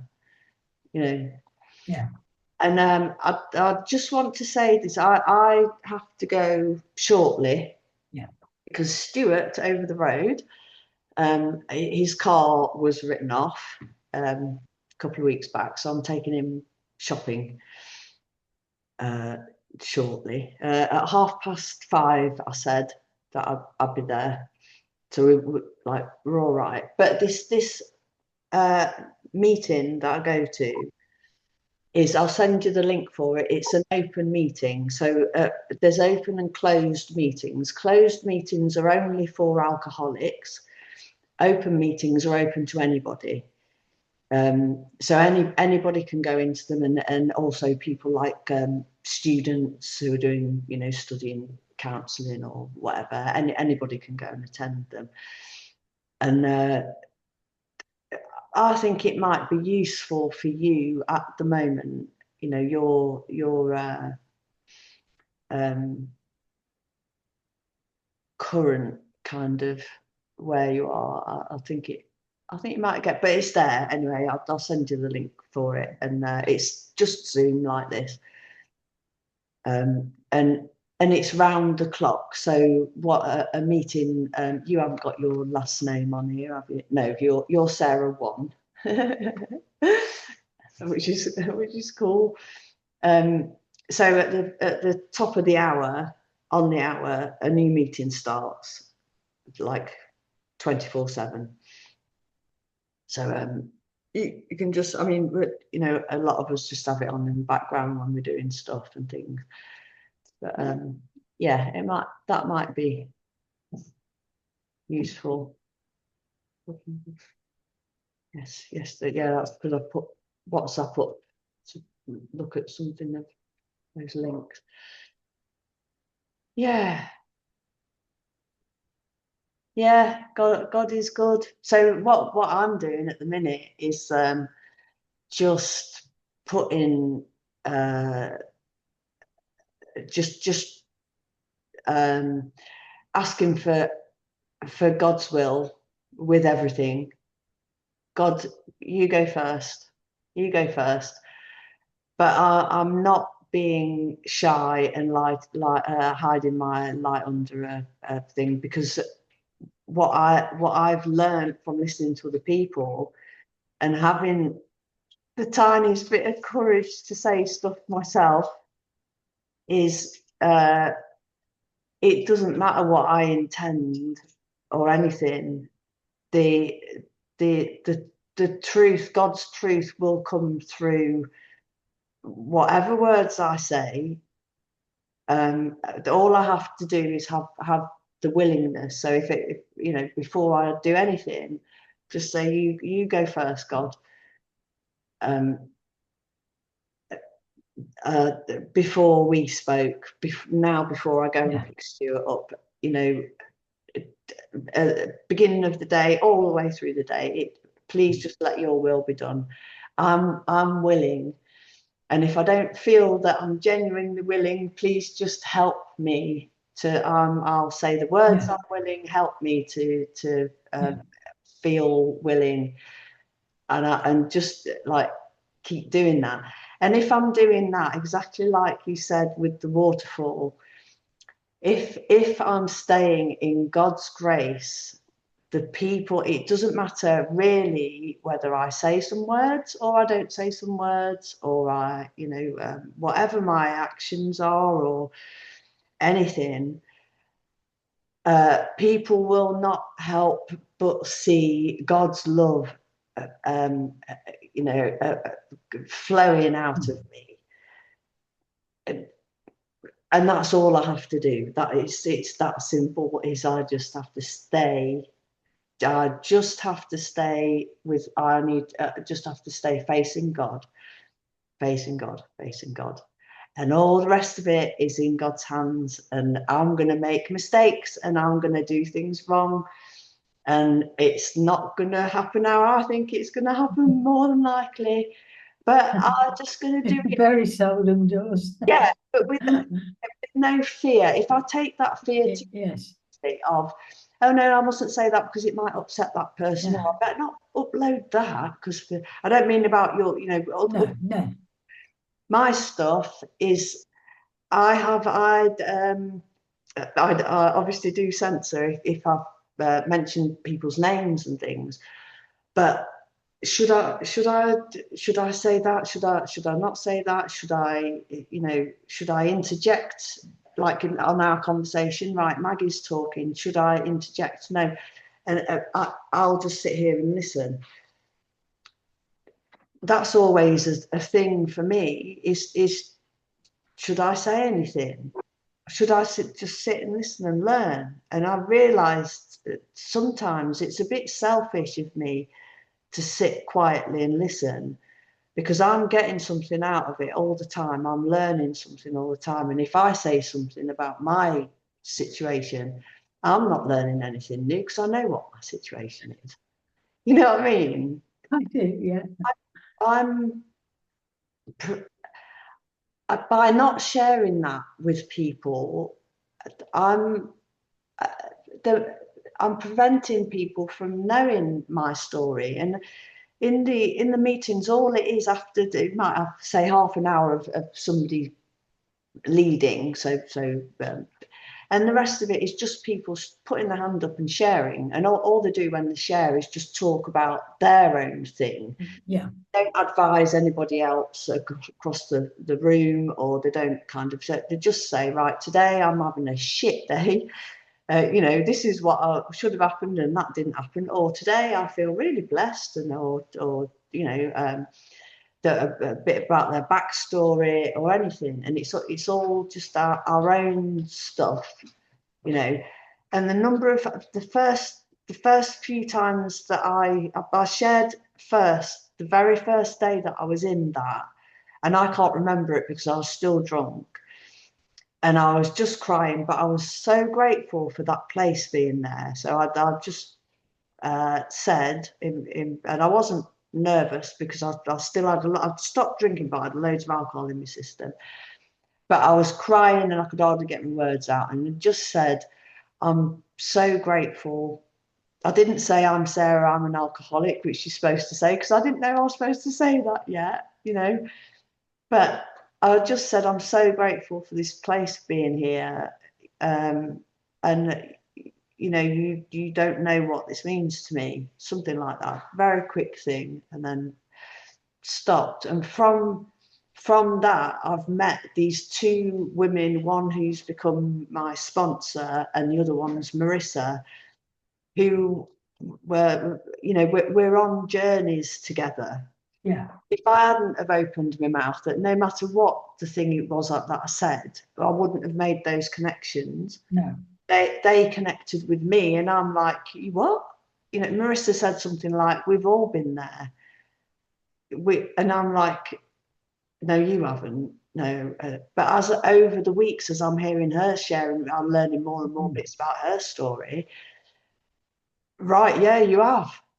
Actually, you know exactly what I'm talking about. And the other one, Sarah, is as I got to know her and her story, the one anyway. But after that, a few weeks after that, I couldn't say anything because I was too nervous. But it wasn't long. It was a few weeks after when I realised that part of it is giving back. you know, and a part of the way that we give back is that we give ourselves as well. And I'd heard people share like I did, who were on their day one, who said, I don't know what to say, I don't know what I'm doing here. But, and people just saying, just stay here with us. But, you know, right, well, let us love you until you can love yourself. And then there's people willing that, there's people will give the, like the, my sponsor free, she installed WhatsApp on her phone so that I could message her because we're in different countries, you know. And she only kind of said hello because uh, her name was Sarah as well, and she just messaged me on the Zoom thing. Oh, from one Sarah to another Sarah, and you know, I said something like your speech was brilliant, you know, that was amazing, and she said, here's my number. She gave me her number. Here's my number, you know, uh, reach out whenever. And I was like, but no, I can't because I haven't got the money to be texting to, you know, to the States.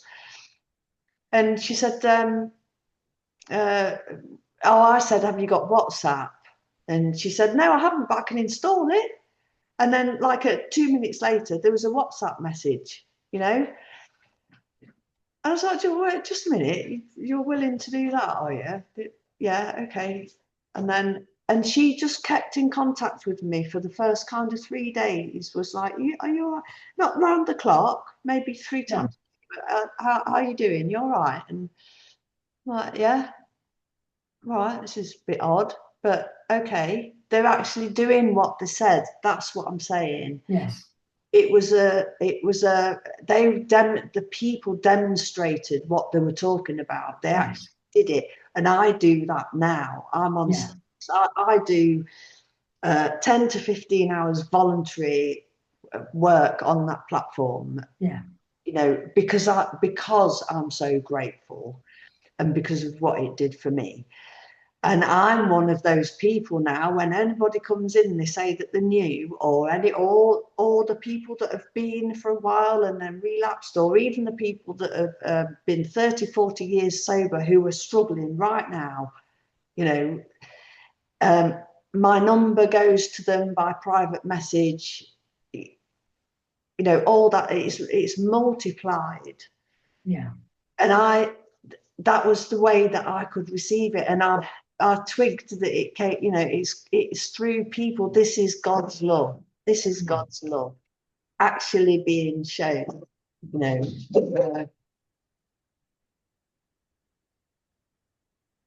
It's a living church. It's a living body of Christ.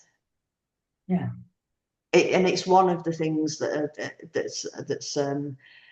we have now, you know, in this day and time and age and everything. This is what it is now. And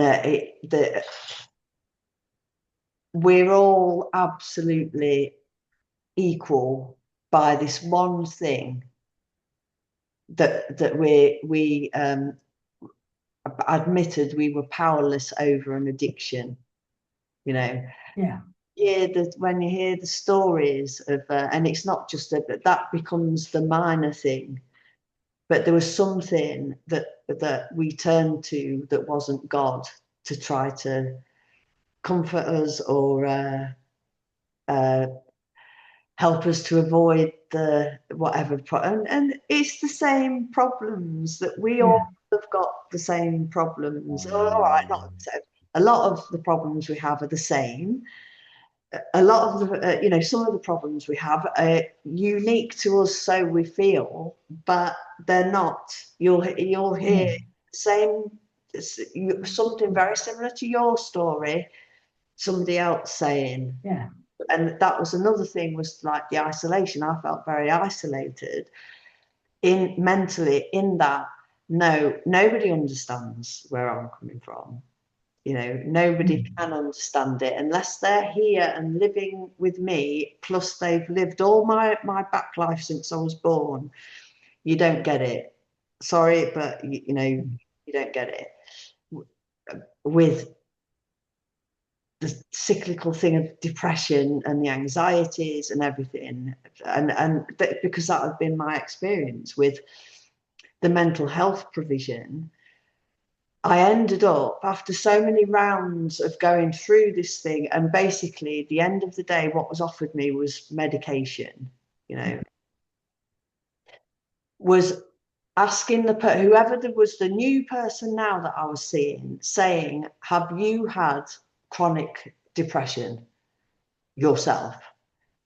And if they said no, well, no, not exactly. No, right. Sorry, you can't help me. You can't. Somebody's got to come from the same place as me, you know, to be able to give me any kind of help with this. And it's so when people try to help, so in the, you know, the person's been through the training, they've got this degree from the university there, and they really, really want to help, you know, the thing. For me, it's another separation, same as like my family, my mum. This parents. I know my parents want to help me with that, but if they've not walked through that thing, there's a certain there's a limit to the help, you know. Yeah. But when a fellow depressive talks to me, and one did a few years ago, and just said, there's nothing you can do with a depressive. You just, when they're in a depression, you just wait and be there for when they come out of it. And that was that you know, that rang true. You know, that's I totally agreed, because that's the only thing we can do as humans.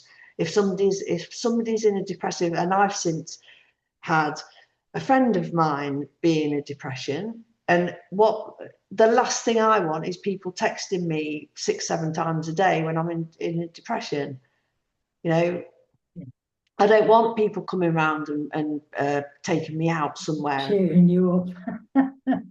It's no, leave me alone. And I Yeah. do the, you know, right, please don't come round this week, you know, to Helen and Peter and to Laurent. Don't come round. I don't want to see anybody. What I want out of their love is to leave me alone, please. Just trust me on this. Leave me alone. You know, no, but you think that no, and Helen understood that because she's had depression. She did leave me alone. So did Peter, but Laurent took a bit longer. He was like, no, come on, he's never had depression. Yeah. Right, no, but come on, Sarah. No, you must get out of bed now. Right now, we've known each other for 5 years. 5 years. He does now back off, and it's still going to happen. You know, I am going to have. I think the chances are I'm going to have depressive episodes again, and he's seen me go through enough that he will now go. Okay, Yeah. I'll yeah, okay, no problem. I'll see you on the other side, kind of thing. That's the. But because I've had that experience, I've been able to say that to other people, that because loads and loads of people in AA are depressives. So I can be of use to people on another level because of what I've been through. Yeah. And I also know those to seek out if I need help in that kind of area of my life. Yeah. We've got you know, and then the same for other people with other stuff. It's, you know, the primary focus is alcohol, but actually it's to do with family stuff, with past, you know, with physical, sexual, mental abuse, Yeah. all of the stuff that, you know, our lives with. And yeah, it's just a journey that I'm working through, and I'll kind of tell you more about it as I go along it. Yeah, very, very deep stuff. Yeah. I But can remember one time.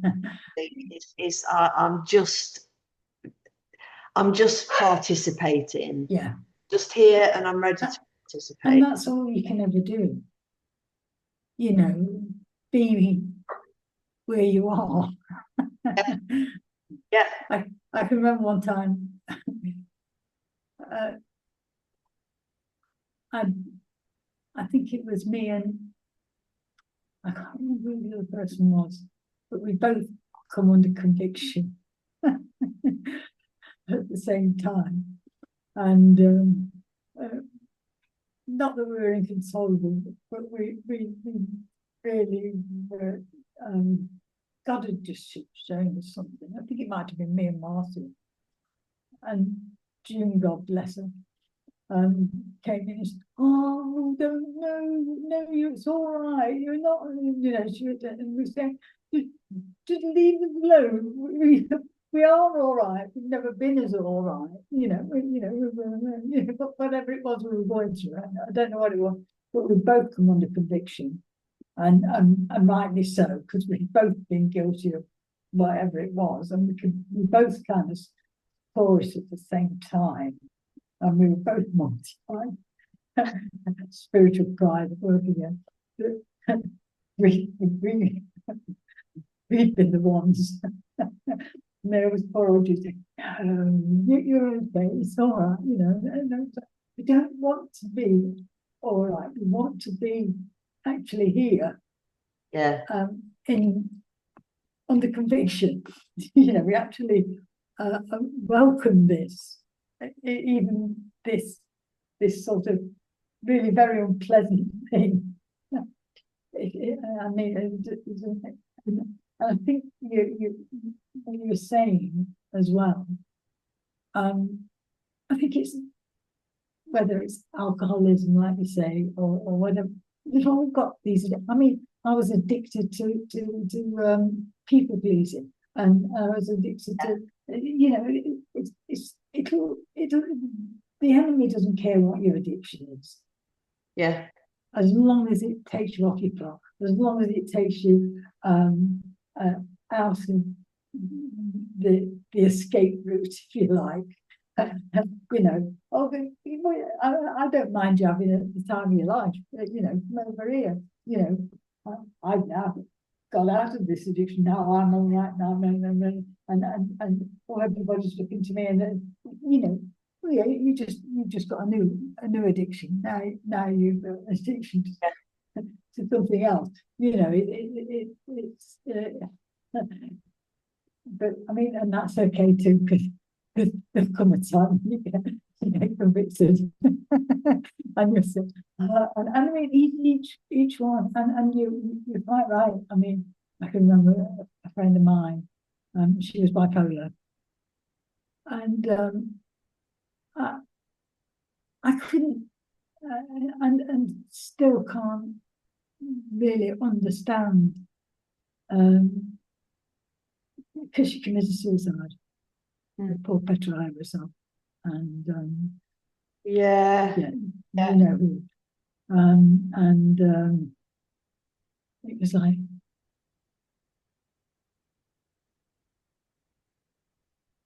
how can that be the answer? You know what I mean? I was so distraught that nobody could reach her. yeah, Do you know what I mean? I mean, if I'd have known she was going to do that or whatever, she'd. I mean, when she was on the odd, there was nobody like her. She would be, whatever you needed, she would go heaven and earth to make sure you got it. She was over and above, functional and loving and giving. And when she went down, and like I say, I don't think any of us could have stopped that. I mean, if you'd have stopped her there, she'd have been somewhere else and done it somewhere else. And you could have perhaps physically stopped her, um, but it would only have been a respite thing, when the next time and you weren't there, if that's where she was going, and it was like, and it's like you say, um, you may not be able to reach them, but because you've been there, and they can see that you survived, and this helps you, then it may open the door, like you say, nobody else could have opened, no matter how much they wanted to, and how much, and like I say, um, God uses the strangest of things in the strangest of ways. Yeah. And he's pulling them like a brand, from the fire, gotcha, not got as in a gotcha. It's like, you say, and it may only be safe till the next time. But each time, when you go in, like you say, oh, I remember when I was here last time, I did, and it's like a simple routine thing. Sometimes it just breaks the focus, or it breaks the continuity, or it breaks something, and it gives you a little respite. And if you get enough of them together, bit by bit, you start to climb back out. Yeah. But It's there's the kind of loads to it, but the initial contact with anybody, if it's coming from somebody who's been where you've been, yeah, it's or has been where you are, there's something, you've already both covered a lot of ground together. You've got some kind of understanding. It's like if you're yes, talking about kind of sexual abuse and things. I can listen, but I can't relate to how no, how a person goes through life, and how, and all of that kind of the how that shapes somebody's character and their outlook. I can relate to a lot of the stuff you say, yeah, like the not feeling worthy, and the lack of self-esteem, and the kind of not feeling like I'm a valid human. I can relate to that. I don't have the right to have a favourite colour. That is for everybody else can have a favourite colour. But my invalidity comes from a different place to where your invalidity comes from. But but somebody who has been in your situation, there's a load of stuff you don't even need to talk. You've got a connection already with that person before any kind of contact is made. And what the Bill W., the guy who wrote the Alcoholics Anonymous book, the kind of half of the book is like the story of what worked. So this worked for us, so we're just sharing this with, take it or leave it kind of. yeah, The other half is just a load of people's stories. It's just a lot of yeah, things that people have written. Right, this is what happened to me. This is what happened to me. And there's people from all different backgrounds. There's people with uh, um, uh, from what you might judge as being extremely grave problems with alcohol, to the point of that they were facing death very soon, to people who weren't necessarily close to death, but it was having a big impact on, so just to be able to look at a range of these different experiences with this one common denominator, it's all to yeah, do with alcohol, but there's this whole, different levels of life, different ages, different situations, different problems, different.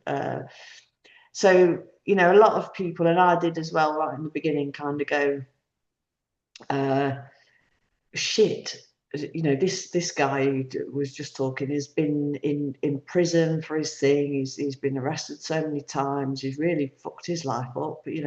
Like, well, I'm not as bad as that, so I'm not really a valid member here because I've never been arrested for. Well, I have been arrested, but not for alcohol stuff.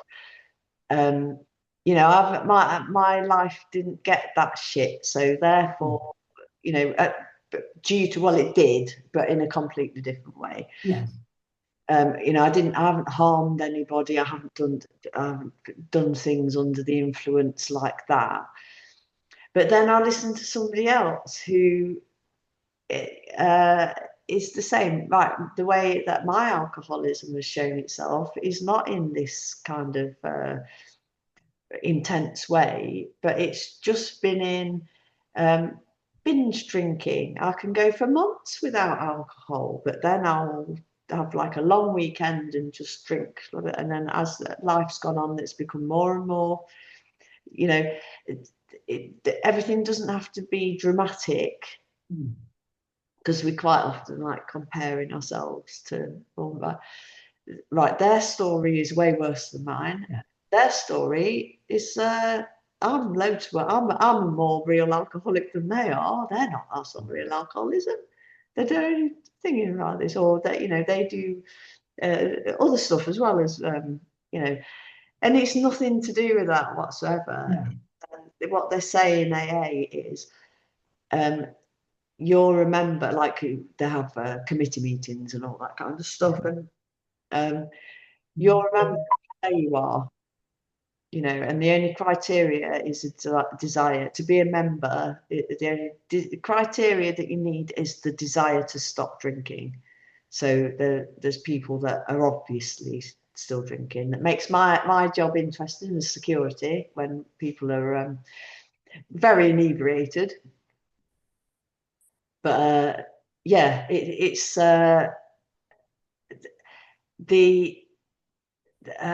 everybody is welcome. Everybody is welcome. Yeah, it's like I'll stop evangelizing about it now. But it's there's a thing in it that said I came here for the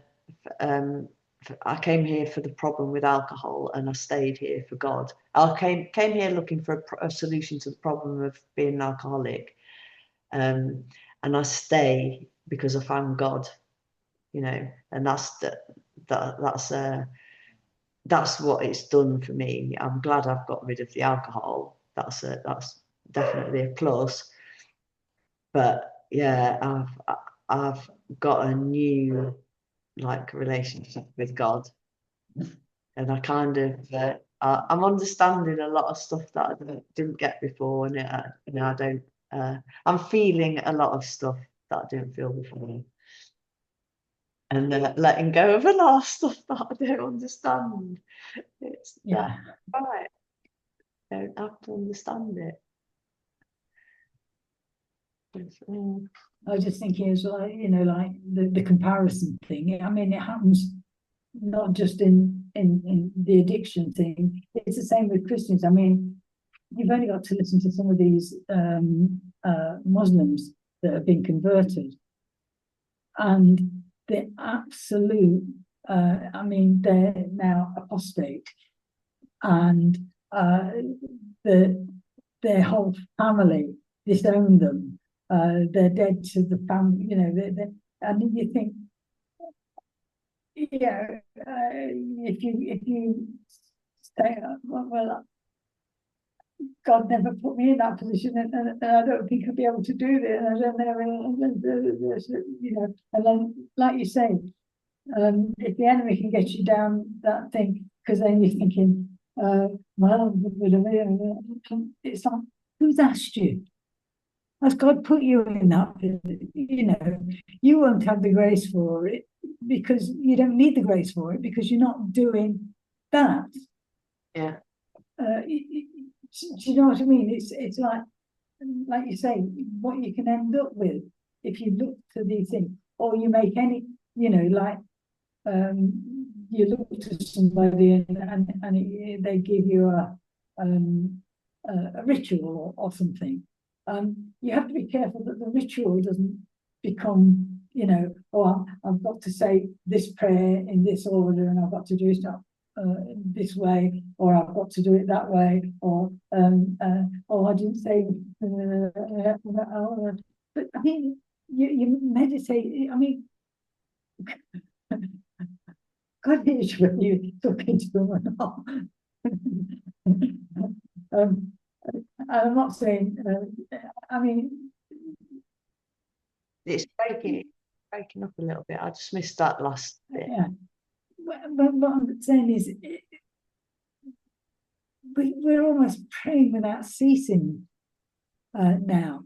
It's like, and we just have to be aware that, like I said once before, we're not the junior Holy Ghost. It's not our job to convince you to convict. It's not our job to save. We've got a Savior that does that. We have, and it's the same in the Alcoholics Anonymous and the depression, and it doesn't matter what you're going to put out there. God can use you in that circumstance, in that situation, but then it's not. I can't do this now because if they're looking at me and then they see me doing this, you're going to be in. I mean, when me and Marty were crying over what we did, I mean, it was all snot. I mean, Yeah. there was nothing uplifting to look at. Must made a right old pair the way we were. But what I'm saying is, there'll be times when you're back in those places. It doesn't mean that you can't use you as powerfully there as you can when you actually got it together and you actually done so many days this or this, and that's the thing as well. You fall down. It's not. I mean, you're always going to fall down if it's not with alcohol. And this is the thing. That's our condition. That's why we need a savior. So we're always going to fall down at some point. The thing is, then not to go on a binge with that falling down. Like, oh well, Sheila's come round. I've had 2 donuts now. I might as well eat the other half of that barrel of bread, and then I'm going to get the jam out because I've been looking at that jam all week, and I don't want to put so many calories in it. Then it's like binge time, and the next thing I put 4 kilos on, because you've gone. Oh well, I'll do it. I'll start on Monday. Oh no, because Tuesday it's Tuesday off, and we've got to go for fish and chips, or we've got to go for a steak dinner, or we've got to, and it's like, oh, well, I can't put down then, or and so it extends and extends, and the thing is, you can start now and just don't do that, or don't drink that, or don't eat that, or don't whatever it is, and it's like that. Oh, now you've done it. You've thought, well, at least I know I fell off the wagon. Well, I know where the wagon is, and I can get there quick. It's just perfectionism. It's like, well, I've spoiled now, so I may as well just ruin the rest of it. And it's like, no, you can restart anytime you want. Yeah. Anyway, and I mean, it's half. Yes, 5:30. Yeah. Okay, then. It's been lovely talking to you. Yeah. Don't leave it too long. Would you like to listen to this back? Because I can put this on YouTube, but just as a private link again. Yeah. Listen to it whenever you like. Yeah. Lovely jubbly. So I'll do that when I come back from shopping. So it'll be on. I'll send you the link over a bit later, a couple of hours time or something. Yeah. I mean, I managed to get them off there onto my phone, off my computer. I downloaded them Yeah. last time. Well, you can. And They're just massive files. So if you don't desperately need them, they'll be on. They're on. no, Be on YouTube, and I'll just do them as that like private things, so yeah, that you can yeah, watch them. But if you yeah, wanted to share it with somebody else, you can just send them the link. yeah, no. Um, Okie dokie. and it won't take it because they're like they're a couple of gigs each. It won't take Yeah. up on your laptop and things. No, I think the ones that took on and put on my phone were about 60 gigs worth of them or something. You only need a couple of them, and they fill up stuff quick. Yeah. Yeah, I'd normally do it like right now. Yeah. I'm running a little bit Yeah. late, so It went onto the card or something in me phone, and it said so. I got 56 gig of free, yeah. wherever it. I don't know where it's gone. But yeah, I mean, you're welcome to keep the files. Obviously, just No. download them. Mhm. Yeah, normally it takes me about 10 minutes of the whole thing to download Yeah, the food stuff and yeah, upload it. yeah, Complete the whole thing is like 15 minutes max. And normally I would do it now, but yeah, because yeah. No, it'll be I'll give him a bell, tell him that I'm yeah. a bit late. Um, No, don't bother. I mean, no, I've got. I'm surrounded by bits I've been going through and rereading yeah, and everything else. And yeah, I'll do it as soon as I get back. I've got nothing else on this evening apart from my own, some work. yeah, Yeah, yeah, but nothing scheduled. yeah. Like I said, there's no hurry, sweetheart. And Yeah, cool. enjoy the rest of your day. Yeah, Um, yeah. You, and yeah, love you lots. love you lots. Yeah, much love. Bye for now. Bye. Bye, darling. I do. Oh, you switch off, don't you? Yeah.